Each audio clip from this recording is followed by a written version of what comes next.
Mummy फंस गई।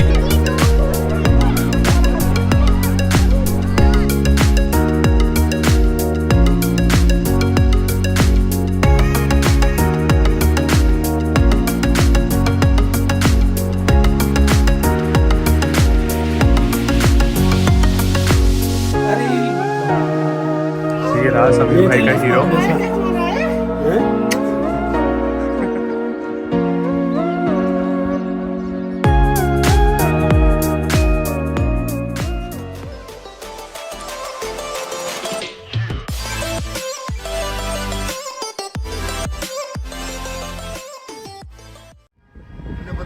मैंने बताया कावा लगा दो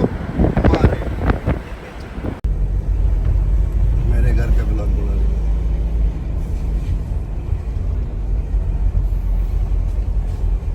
सो अब ब्लॉग के एंड में मैं आपको सबसे अच्छी चीज़ दिखाता हूँ। समीर भाई हमें हमारे उनके खुद के घर लेके आए हैं।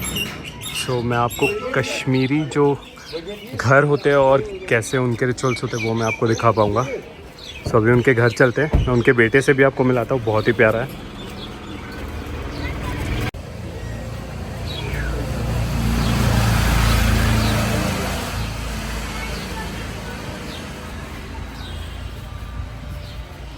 अच्छा अरे वाह, ये रहा समीर भाई का हीरो।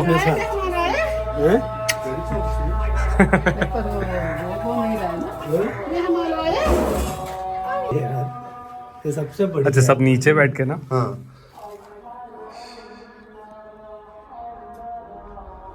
गप्पे शप्पे लगाने के लिए।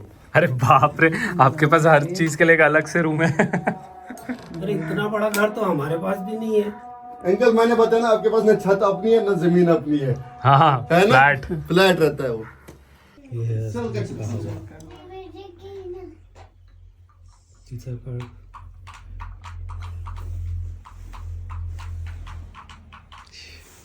आंटी अंडा खाती है ना आंटी?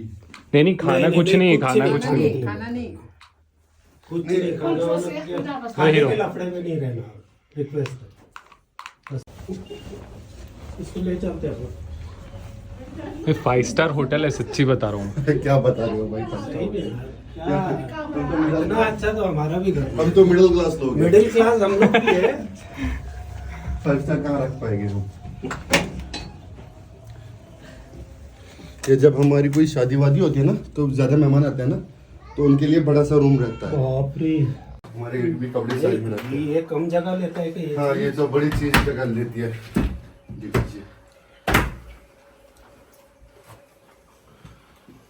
बहुत सुंदर भाई। और ये समीर भाई का रूम। जा गया घर पे। ये प्लास्टिक आ गया। ये अभी नया आ गया ना। सही में हमारे घर आओगे तो बोलोगे आप क्या? आपको आपने नोटिस किया कि मैंने क्या बताया था कि 100 रुपए के लिए हम 4 बंदे खाना खा लेते हैं। हाँ। तो वैसे हम जमा पूंजी पूंजी करके ऐसा कर सकते हैं। मिलता कि कौन टूरिस्ट को मिलेगा? किसी को जब मेरे साथ रहते हैं ना तो कोशिश सो करता हूँ। बर्फ से बचने के लिए ऊपर में आपको ऐसे यहाँ छत बनाना पड़ता है अलग से। यहाँ तो अच्छा पोल्ट्री फार्म लगा सकते हो। नहीं, घर में पोल्ट्री फार्म अच्छा नहीं रहेगा ना। तो इसको भी बनाना है। यह छत जैसी ये लकड़ी की छत बनती है ना। अच्छा ये कबूतर का है क्या? अभी ये कबूतर ने गंदे करके रख दी है। भैया का किचन गार्डन, एक सेब का पेड़ अपने ले और एक चेरी का पेड़ भी। ये देखो इसमें छोटे हाँ, छोटे चेरी लगे छोटा हुए। चेरी लगा है। अच्छा चेरी है। हाँ जी चेरी है और एक सेब का पेड़ है। इसमें ये देखो सेब बनने वाले हैं। ये सेब हाँ, के ये फूल के इसमें ना। हाँ लेकिन हम इसको वो दवाई ववाई नहीं देते हैं ना, फुर्सत नहीं मिलती है, इसी से खराब हो गया।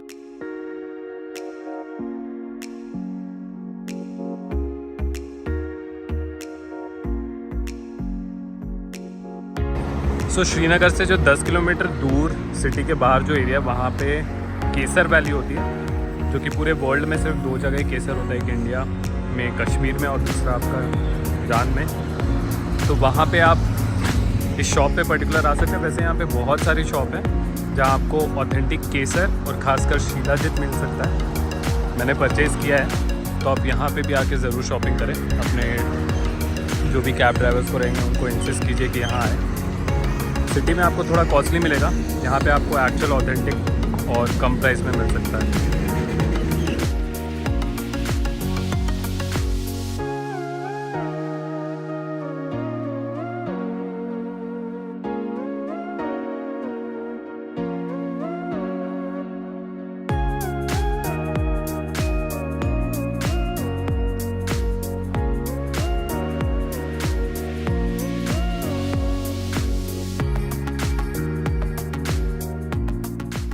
बस पहुंचने वाले हैं पहलगाम। और अब जो कश्मीर में सब बोलते हैं कि यार कश्मीर में होता है आपका एप्पल्स, तो मैं आपको ये बता दूं कि श्रीनगर और उसके ऊपर जितने भी एरिया है, सोनमर्ग, गुलमर्ग, आपको कहीं भी एप्पल्स के जो पेड़ होते हैं वो नहीं दिखेंगे। इक्के दुक्के किसी के घर में दिख गए, जैसे मैंने समीर भैया के घर पे आपको दिखाया, नहीं दिखेगा। जितने भी एप्पल होते हैं वो आपके किसी अनंतनाग एरिया और आपका जो पहलगाम एरिया वहीं होता है। मैं आपको एक ऐसे ही एप्पल के जो बगीचे उसमें लेके आता हूँ, तो आप यहाँ पे आ सकते हैं, देख सकते हैं और फ़ोटो वोटो जो भी आपको खिंचाना है। वैसे अभी तो एप्पल का सीज़न नहीं है, अभी फूल झड़ के एप्पल आएंगे ऑलमोस्ट आई थिंक जुलाई अगस्त। तो अभी आपको मैं ये पूरा खेत का व्यू देता हूँ।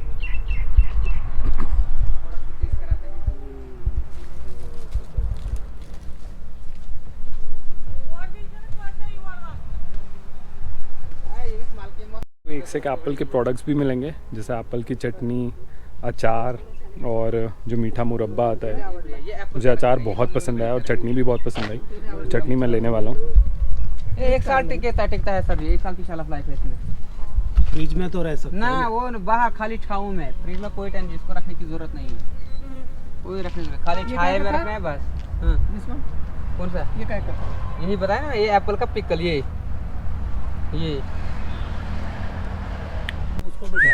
इस तरफ ठीक है। ये देख रहे कितना प्यारा कबूतर है। अब ये सब मैं बहुत पालता था ये।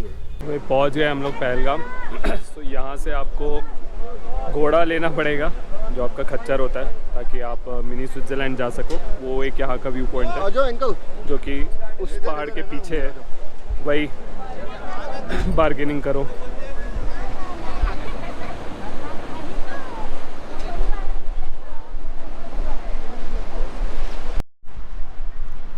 सो भाई हम मिनी स्विट्ज़रलैंड तो नहीं गए, क्योंकि मैंने बहुत कोशिश की और वहाँ जाने के लिए आपको घोड़े के अलावा कोई और ऑप्शन नहीं है। सो मम्मी तो बिल्कुल ही मना कर रही थी, तो मैं और पापा भी मना ही कर दिए। सो हमने वो स्किप कर दिया, पर वो वर्थ है। मैंने बहुत सारे रिव्यूज़ देखे हैं तो काफ़ी अच्छा है। तो आपको अगर मौका मिलता है, आप यहाँ आते तो आप ज़रूर वो जगह जा सकते हैं। पर एक बात मैं ज़रूर बोलूँगा कि आप जितना हो सके बार्गेन करें। वहाँ पे बहुत सारे पॉइंट्स हैं, पर बहुत सारों में जो मिनी स्विट्ज़रलैंड वाला जो स्पेशल पॉइंट है वही पॉइंट काफ़ी अच्छा है। तो अगर आप वो एक पॉइंट के लिए भी डिस्कस करते हैं तो आई थिंक आपको वो वर्थ रहेगा जाना। प्राइसिंग मैं बोलता हूँ कि अगर पर पर्सन के लिए अगर 1500 या 1600 में भी हो जाता है, that is more than enough. I don't think कि उससे ज़्यादा होना चाहिए, और वो उसमें मान भी जाते हैं। Depends on your bargaining skills. तो कोशिश करिएगा बार्गेन करने की, और हो सके तो वो मिनी स्विट्ज़रलैंड जो है वो ज़रूर जाए। उसी के जस्ट सामने हम लोग एक पार्क है, वहाँ पे आ गए, तो थोड़ा टाइम यहाँ स्पेंड करेंगे, फिर कहीं होटल जाएंगे।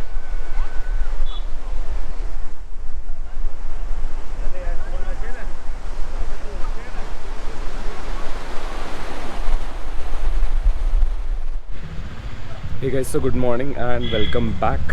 सो आज है हमारा डे 2 पहलगाम का, और मेरी जो आवाज़ है वो बैठ चुकी है पूरी की पूरी। कल मैंने जोश में थोड़ा ठंडा वाला शेक पी लिया, तो सब कुछ जम गया गला। सो आज डे 2 में हम जितने भी वैलीज़ है पहलगाम में वो कवर करने वाले हैं। कल जो हम यहाँ पे आए थे, तो कल जो एक स्पॉट था जो यहाँ का काफ़ी फेमस है, जैसे कि मैंने आपको बताया, वो मिनी स्विट्ज़रलैंड वाला, वो हमने कवर नहीं किया था। पर फिर भी आज के जो बाकी स्पॉट्स हैं पहलगाम के, वो सारे हम कवर करने वाले हैं। तो आगे देखेंगे वो कौन से स्पॉट्स हैं। मैं एक चीज़ और आपको बताना चाह रहा था कि जब ये आप पहलगाम आए, तो जो मेन स्पॉट है जहाँ से वो मिनी स्विट्ज़रलैंड के लिए ले जाते हैं, वहाँ पे आपको जितने भी होटल्स मिलेंगे वो काफ़ी कॉस्टली रहते हैं। सो वहाँ से 3 किलोमीटर नीचे में जितने भी होटल्स या जो वैलीज़ के होटल्स हैं, वो आपको काफ़ी कम प्राइसेस में मिल सकते हैं। जैसे कि हमने जो होटल बुक किया अभी, उसका हमें 2 दिन का मींस 2 नाइट का 5500 पड़ा, विथ फॉर 3 पीपल जिसमें हमको एक एक्स्ट्रा बेड मिलता है। तो होटल काफ़ी अच्छा है और ख़ासकर बगल में पूरे खेत हैं। यहाँ पे जितनी भी खेती होती है वो यूजुअली अखरोट की और जो शहतूत या मलबरी हम बोलते हैं उसकी होती है। तो वो भी मैं आपको दिखाता हूँ और प्लस आपको होटल भी दिखाता हूँ, काफ़ी अच्छा है। सो ये है आपका होटल सन स्टार और आप देख सकते हो कि अगल बगल जितने भी है वो सारी खेती है और ये जो दिख रहा है आपको बड़ा सा झाड़ वो अखरोट का है और वहीं पूरे मलबरी के खेत है। बस मैं आपको यहाँ से जस्ट बगल में ही मतलब आपके होटल से जस्ट 100 मीटर दूर में ही जो नदी का मैं आपको बता रहा था, बहुत बेहतरीन व्यू है, आप देखो।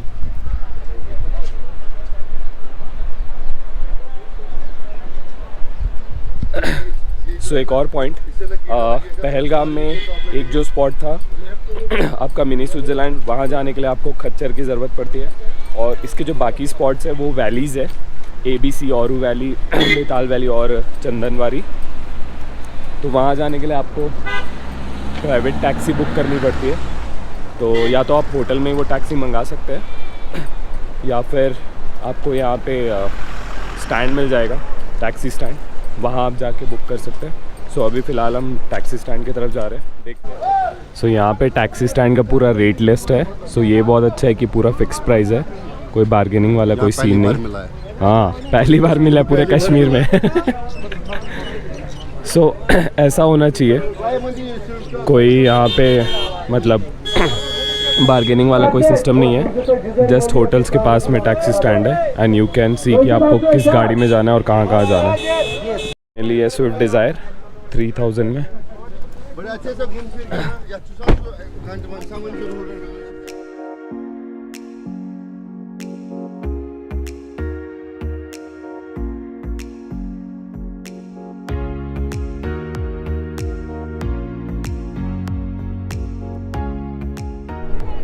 सो ये है आपकी औरू वैली।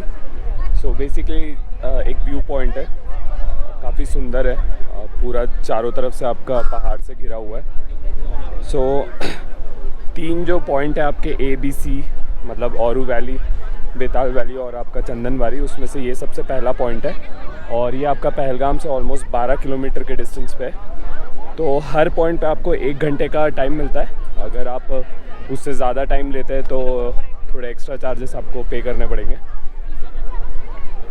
तो अगर आपको जब दूसरे जो पॉइंट जैसे हमें बेताब वैली या फिर आपका चंदनवारी जाना है तो उसके लिए वापस पहलगाम जाना पड़ेगा और फिर वहाँ से दूसरी जगह जाना पड़ेगा। तो अभी यहाँ पे 1 घंटा टाइम स्पेंड करके आप फ़ोटो वोटो जो आपको खिंचवाना है या फिर खच्चर की राइड करनी है वो सब करके आप वापस जा सकते हैं। तो अभी थोड़ा देर यहाँ रुकते हैं, कुछ अच्छे फ़ोटोज़ लेते हैं, मैं आपको व्यू दिखाता हूँ और उसके बाद यहाँ से चलते हैं।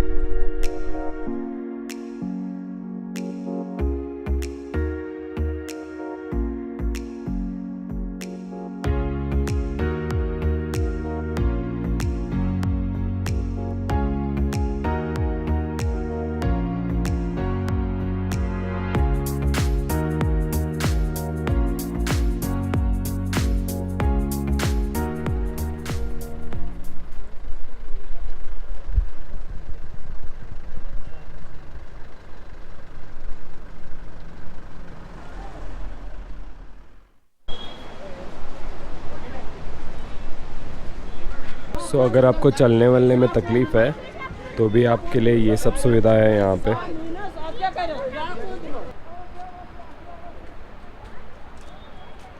सो अब हम लोग आ गए हैं बेताब वैली, जिसे ओरिजिनली हगन वैली करके कहा जाता था। सो सनी देओल की जो फर्स्ट मूवी थी बेताब, जो 1983 में शूट हुई थी, वो यहीं शूट हुई थी। उसके बाद से इसका नाम बेताब वैली रख दिया गया। सो काफ़ी बड़ा है, it's kind of a park. अभी बस स्टार्ट ही किया है तो मैं आपको यहाँ का भी नज़ारा दिखाता हूँ।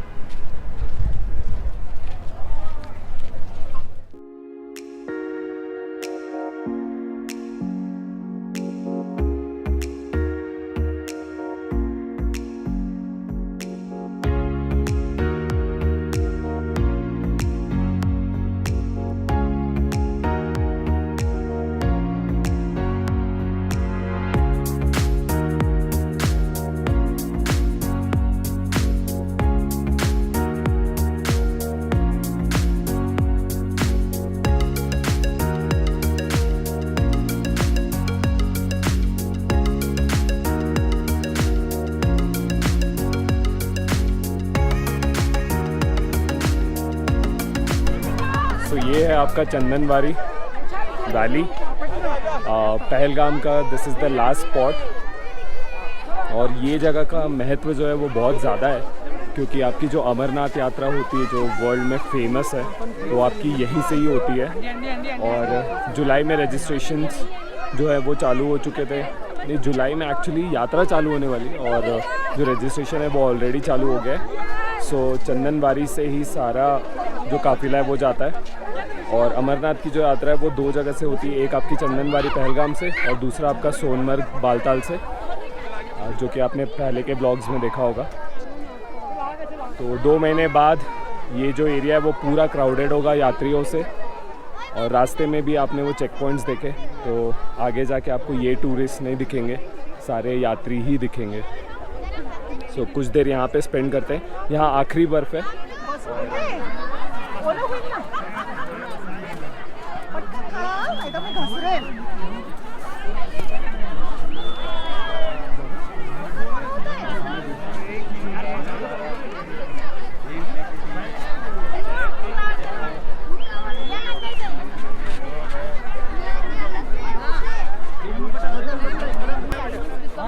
अच्छा रहा लीना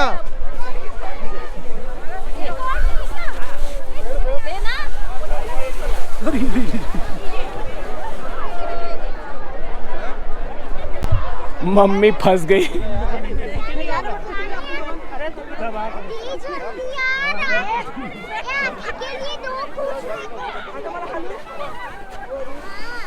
ये देखना बेटा, देखना बेटा।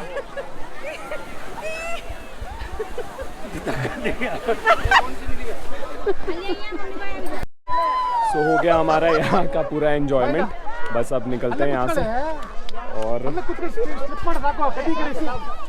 अब वापस जाएंगे पहलगाम की ओर।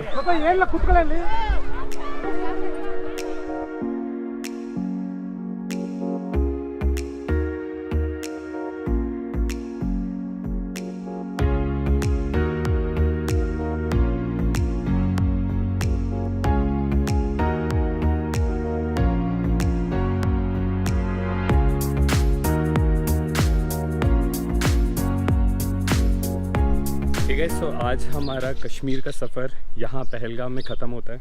जाने से पहले मैं आपको ये दरगाह दिखाना चाहता था, क्योंकि यही वो दरगाह है जहाँ पे बजरंगी भाईजान की शूटिंग हुई थी, और दरगाह बहुत प्यारी है। मैं सबको ज़रूर बोलूँगा कि यहाँ ज़रूर आए। पहलगाम में ही ये दरगाह है और बहुत ऊंची चोटी पे है, तो बहुत सुंदर यहाँ से नज़ारे भी दिखते हैं।